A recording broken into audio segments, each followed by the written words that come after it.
Les astuces pour les constipés et ceux qui risquent le devenir s'ils ne suivent pas ces conseils. Sauvegardez cette vidéo pour la revoir, partagez à ceux qui ne sont pas encore abonnés à notre compte et abonnez-vous pour ne rien manquer de nos astuces santé.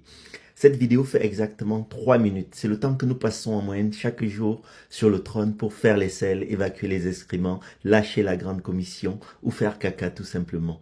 Ça représente 2 mois de votre vie entière assis là à ne rien foutre. Mais pour certains, c'est encore plus long. Tous les humains vont passer dans cet univers où la solitude est notre allié. La constipation, c'est donc la présence de celles qui sont rares, qui sont difficiles à évacuer, parfois dures comme du caillou. On distingue la constipation qui peut être chronique, qui dure depuis des semaines, voire des mois ou des années, et la constipation aiguë qui peut être épisodique, par exemple pendant les vacances, et qui peut survenir de façon ponctuelle. Qu'est-ce qui peut faire que les choses aillent mal?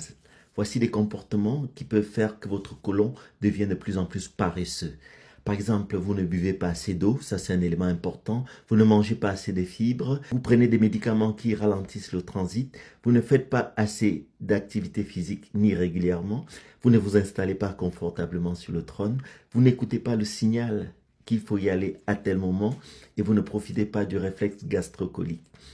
Si une constipation est présente et qui dure depuis longtemps, ça peut provoquer plusieurs complications comme des fissures à l'anus, du sang dans les selles, des diverticules sur le côlon, un côlon très long, très long et gros, dolichocolon, mégacolon, un gros ventre, des fécalomes qui peuvent justifier parfois un besoin d'extraction au bloc opératoire, des hémorroïdes. Alors pour éviter d'en arriver là, suivez ces 10 astuces que je vais vous donner. Mangez suffisamment de fibres, 25 à 35 grammes par jour.